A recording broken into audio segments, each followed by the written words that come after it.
ನಮ್ಮ ಸುತ್ತಮುತ್ತಲೂ ನೋಡಿದರೆ ಎಷ್ಟೋ ಸಸ್ಯಗಳು ಕಾಣಿಸುತ್ತವೆ. ಅದರಲ್ಲಿ ಒಳ್ಳೆಯ ಔಷಧಿ ಸಸ್ಯಗಳು ಇರುತ್ತವೆ, ಉಪಯೋಗವಿಲ್ಲದೆ ಇರುವ ಸಸ್ಯಗಳು ಸಹ ಇರುತ್ತವೆ. ಈ ಉಪಯೋಗವಿಲ್ಲದ ಸಸ್ಯಗಳನ್ನು ನೋಡಿ ಕಿತ್ತಿ ಎಸೆಯುವವರು ಸಹ ಇದ್ದಾರೆ. ಆದರೆ ನಿಮಗೆ ಗೊತ್ತೇ, ಉಪಯೋಗವಿಲ್ಲ ಎಂದುಕೊಂಡಿರುವ ಸಸ್ಯಗಳಿಂದ ಎಷ್ಟೊಂದು ಪ್ರಯೋಜನಗಳಿವೆ. ಆ ಪ್ರಯೋಜನಗಳು ಏನು ಎಂದು ತಿಳಿದುಕೊಂಡರೆ ಅವುಗಳನ್ನು ಕಿತ್ತಿ ಎಸೆಯುವ ಬದಲು ನಿಮ್ಮ ಮನೆಯಲ್ಲೇ ಬೆಳೆಸುತ್ತೀರಿ. ಹಾಗಾದರೆ ಈ ವಿಡಿಯೋದಲ್ಲಿ ಉಪಯೋಗವಿಲ್ಲ ಎಂದುಕೊಂಡಿರುವ ಸಸ್ಯಗಳು ಯಾವುವು, ಅವುಗಳ ಔಷಧಿ ಗುಣಗಳು ಏನು ಎಂಬುದನ್ನು ತಿಳಿದುಕೊಳ್ಳೋಣ. ಹಾಗೆ ಈ ವಿಡಿಯೋಗೆ ಒಂದು ಲೈಕ್ ಮಾಡೋದನ್ನು ಮರೆಯಬೇಡಿ. ಇನ್ನು ನಮ್ಮ ಚಾನಲನ್ನು ಸಬ್ಸ್ಕ್ರೈಬ್ ಮಾಡದೆ ನೋಡುತ್ತಿದ್ದರೆ ಸಬ್ಸ್ಕ್ರೈಬ್ ಮಾಡಿಕೊಳ್ಳಿ. ಈ ವಿಡಿಯೋ ಫುಲ್ ಇಂಟ್ರೆಸ್ಟಿಂಗ್ ಆಗಿರುತ್ತೆ, ಸೊ ವಿಡಿಯೋನ ಎಲ್ಲಿ ಸ್ಕಿಪ್ ಮಾಡದೆ ನೋಡಿ.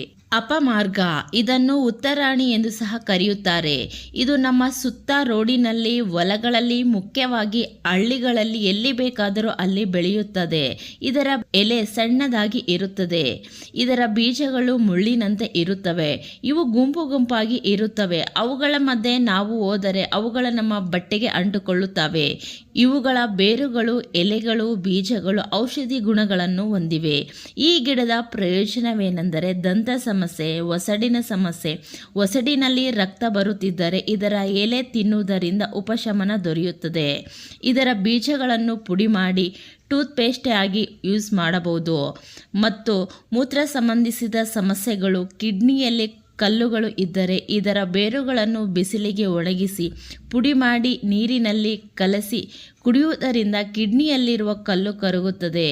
ಹಾಗೆಯೇ ಜ್ವರ, ಅಸ್ತಮ ಇದ್ದವರು ಇದರ ಎಲೆಗಳನ್ನು ನೀರಿನಲ್ಲಿ ಕುದಿಸಿ ಕಷಾಯ ಥರ ಮಾಡಿ ಕುಡಿದರೆ ಉಪಶಮನ ದೊರೆಯುತ್ತದೆ.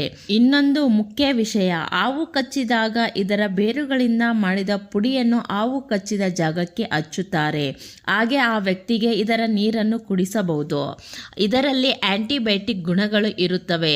ಆದುದರಿಂದ ಇದು ಬ್ಯಾಕ್ಟೀರಿಯನ್ನು ಸಾಯಿಸಬಹುದು. ಹಾಗೆ ಬಾವು ಬಂದಿರುವ ಕಾಲುಗಳಲ್ಲಿ ಅಥವಾ ಕೈಗಳಲ್ಲಿ ಇದನ್ನು ಕುಡಿಯುವುದರಿಂದ ಕಡಿಮೆಯಾಗುತ್ತವೆ. ಇನ್ನೊಂದು, ಇದರ ಬೇರುಗಳನ್ನು ಒಣಗಿಸಿ ನೀರಿನಲ್ಲಿ ಕುದಿಸಿ ಕಷಾಯ ಥರ ಮಾಡಿ ಕುಡಿಯಬಹುದು. ಹಾಗೆ ಇದರ ಎಲೆಗಳು 4ರಿಂದ 5 ಎಲೆಗಳನ್ನು ದಿನ ತಿನ್ನಬಹುದು. ಆದರೆ ಹೆಚ್ಚಾಗಿ ತೆಗೆದುಕೊಳ್ಳಬಾರದು. ಇದರಿಂದ ಹೊಟ್ಟೆ ಸಮಸ್ಯೆ ಬರುವ ಸಾಧ್ಯತೆ ಇರುತ್ತದೆ. ಕೋಲೋಟ್ರೋಪಿಸ್ ಪೊಸೆರಾ, ಇದನ್ನು ಎಕ್ಕಿ ಗಿಡ ಎನ್ನುವರು. ಇದು ಸರ್ವೇ ಸಾಮಾನ್ಯವಾಗಿ ಎಲ್ಲರ ಮನೆಗಳಲ್ಲಿ, ಅಂಗಳಗಳಲ್ಲಿ ಬೆಳೆಸುತ್ತಾರೆ. ಆದರೆ ಇದರ ಪ್ರಯೋಜನಗಳು ಕೆಲವರಿಗೆ ಮಾತ್ರ ಗೊತ್ತು, ಇನ್ನು ಕೆಲವರಿಗೆ ಗೊತ್ತಿಲ್ಲ. ಇದರ ಎಲೆಗಳು ಅಗಲವಾಗಿರುತ್ತವೆ. ಇದರ ಎಲೆಯನ್ನು ಅರಿದರೆ ಬಿಳಿ ಹಾಲು ರಸ ಬರುತ್ತದೆ. ಇದರ ಪ್ರಯೋಜನ ಏನು ಎಂದರೆ ಚರ್ಮವ್ಯಾಧಿ, ಎಕ್ಸಿಮ್, ಚರ್ಮ ತುರಿಕೆಯಂಥ ವ್ಯಾಧಿಗಳಿದ್ದರೆ ಇದರ ಎಲೆಗಳನ್ನು ಬಿಸಿ ಮಾಡಿ ಆ ಜಾಗಕ್ಕೆ ಕಟ್ಟುತ್ತಾರೆ. ಅಷ್ಟೇ ಅಲ್ಲದೆ ಕೀಲು ನೋವು ಇದ್ದವರು ಸಹ ಇದರ ಎಲೆಗಳನ್ನು ಬಿಸಿ ಮಾಡಿ ಕಟ್ಟಿಕೊಳ್ಳಬಹುದು. ಅಸ್ತಮ, ದೀರ್ಘಕಾಲದ ಕೆಮ್ಮು ಇದ್ದರೆ ಜೇನುತುಪ್ಪನ ಜೊತೆ ಸೇರಿ 1 ಅಥವಾ 2 ಹನಿ ಸೇರಿಸಿ ತೆಗೆದುಕೊಳ್ಳುತ್ತಾರೆ. ಆದರೆ ಇದರ ಎಲೆಗಳು ವಿಷಪೂರಿತವಾಗಿರುತ್ತವೆ. ಇವುಗಳನ್ನು ಕಣ್ಣಿನ ಮೇಲೆ ಬಿದ್ದರೆ ಹಾನಿಯಾಗಬಹುದು. ಆದುದರಿಂದ ತುಂಬ ಜಾಗೃತದಿಂದ ಇರಬೇಕು. ಮುಖ್ಯವಾಗಿ ಇವುಗಳನ್ನು ತೆಗೆದುಕೊಳ್ಳುವ ಮೊದಲು ವೈದ್ಯರ ಸಲಹೆ ಮೇರೆಗೆ ಇವುಗಳನ್ನು ತೆಗೆದುಕೊಳ್ಳಬೇಕು. ಆಂತರಿಕವಾಗಿ ತೆಗೆದುಕೊಳ್ಳಬಾರದು. ಕಾಲಂಚೋ ಪಿನಾಟ್, ಇದರ ಎಲೆಗಳು ದಪ್ಪವಾಗಿ ರಸದಿಂದ ಕೂಡಿರುತ್ತವೆ. ಇದರ ಅಂಚುಗಳಿಂದ ಹೊಸ ಸಸ್ಯಗಳು ಬೆಳೆಯುತ್ತವೆ. ಇದರ ಪ್ರಯೋಜನಗಳು, ಸುಟ್ಟ ಗಾಯಗಳು ಇದ್ದರೆ ಮತ್ತು ಚರ್ಮವ್ಯಾಧಿಗೆ ಸಂಬಂಧಿಸಿದ ಕಾಯಿಲೆಗಳನ್ನು ಗುಣಪಡಿಸಲು ಇದರ ಎಲೆಗಳನ್ನು ಉಪಯೋಗಿಸುತ್ತಾರೆ. ಮತ್ತು ತಲೆನೋವು, ಜ್ವರ ಇದ್ದರೆ ಇದರ ಎಲೆಗಳನ್ನು ಬಿಸಿ ಮಾಡಿ ತಲೆ ಮೇಲೆ ಕಟ್ಟುತ್ತಾರೆ. ಮೂತ್ರ ಸಮಸ್ಯೆ, ಹೊಟ್ಟೆ ನೋವು ಇದ್ದರೆ ಇದರ ಎಲೆಗಳನ್ನು ಕಷಾಯ ಮಾಡಿಕೊಂಡು ಕುಡಿಯುತ್ತಾರೆ. ಇದರಲ್ಲಿ ಆಂಟಿ ಆಕ್ಸಿಡೆಂಟ್ ಗುಣಗಳು ಇರುತ್ತವೆ. ಅಶ್ವಗಂಧ, ಇದು ಸಣ್ಣ ಪೊದೆಯಂತಿರುವ ಗಿಡ. ಇದರ ಬೇರುಗಳು ತುಂಬ ಗಟ್ಟಿಯಾಗಿ ಇರುತ್ತವೆ. ಇದು ಒತ್ತಡ, ಆಂದೋಲನವನ್ನು ಕಡಿಮೆ ಮಾಡಲು ಉಪಯೋಗಿಸುತ್ತಾರೆ. ಹಾಗೆ ಇದು ಶರೀರಕ್ಕೆ ರೋಗ ನಿರೋಧಕ ಶಕ್ತಿಯನ್ನು ನೀಡುತ್ತದೆ. ಯಾರಿಗಾದರೂ ನಿದ್ರೆ ಸಮಸ್ಯೆ ಇದ್ದರೆ ಇದರ ಬೇರುಗಳನ್ನು ಹಾಲಿನ ಜೊತೆ ಬೆರೆಸಿ ಕುಡಿದರೆ ನಿದ್ರೆ ಸಮಸ್ಯೆ ನಿರ್ವಹಣೆಯಾಗುತ್ತದೆ. ಇನ್ನು ಮುಖ್ಯವಾಗಿ ಗರ್ಭಿಣಿ ಸ್ತ್ರೀಯರು ಮತ್ತು ಅಧಿಕ ರಕ್ತ ಒತ್ತಡವಿರುವವರು ಇದನ್ನು ಬಳಸಬಾರದು. ಬ್ರಹ್ಮಿ ಗಿಡ, ಇದು ಹೆಚ್ಚಾಗಿ ತಂಪಾದ ಪ್ರದೇಶಗಳಲ್ಲಿ ಹೆಚ್ಚಾಗಿ ಬೆಳೆಯುತ್ತದೆ. ಇದರ ಎಲೆಗಳು ಚಿಕ್ಕದಾಗಿ ದುಂಡಾಗಿ ಇರುತ್ತವೆ. ಈ ಗಿಡಗಳು ಜ್ಞಾಪಕ ಶಕ್ತಿ, ಏಕಾಗ್ರತೆಯನ್ನು ಹೆಚ್ಚಿಸುತ್ತವೆ. ಅಷ್ಟೇ ಅಲ್ಲದೆ ಕೂದಲು ಆರೋಗ್ಯವಾಗಿ ಬೆಳೆಯಲು ಸಹ ಸಹಾಯವಾಗುತ್ತವೆ. ಇದರ ಎಲೆಗಳನ್ನು 1 ಅಥವಾ 2 ಜೇನುತುಪ್ಪಿನೊಂದಿಗೆ ಸೇರಿಸಿ ತೆಗೆದುಕೊಳ್ಳಬಹುದು. ಹಾಗೆ ಇಲ್ಲದೆ ಕಷಾಯ ಮಾಡಿ ಕುಡಿಯಬಹುದು. ಪೂರ್ಣವ ಇದು ಚಿಕ್ಕ ಎಲೆಗಳಿಂದ ಕೂಡಿದ್ದು ಇದಕ್ಕೆ ಗುಲಾಬಿ ಬಣ್ಣದ ಹೂಗಳು ಇರುತ್ತವೆ. ಇವು ಕಿಡ್ನಿ ಸಮಸ್ಯೆ ಮತ್ತು ರಕ್ತ ಶುದ್ಧಿ ಮಾಡುವುದಕ್ಕೆ ಉಪಯೋಗಿಸುತ್ತಾರೆ.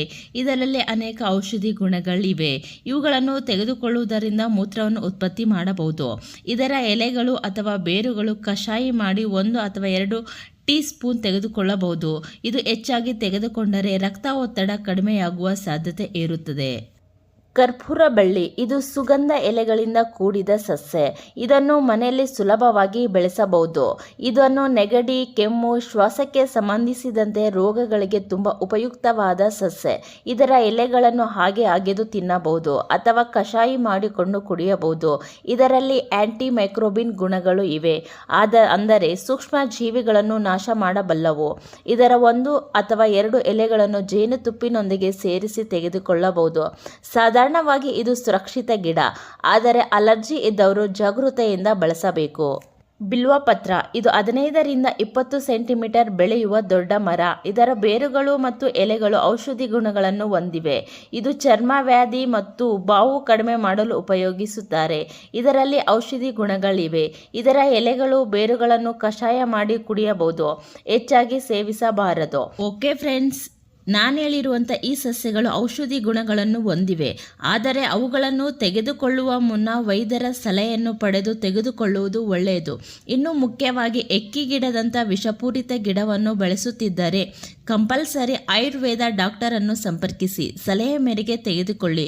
ಹಾಗೆ ಈ ವಿಡಿಯೋ ನಿಮಗೆ ಇಷ್ಟವಾದಲ್ಲಿ ಸಬ್ಸ್ಕ್ರೈಬ್ ಮಾಡಿ, ಲೈಕ್ ಬಟನ್ ಮೇಲೆ ಕ್ಲಿಕ್ ಮಾಡೋದನ್ನು ಮರೆಯಬೇಡಿ. ಧನ್ಯವಾದಗಳು.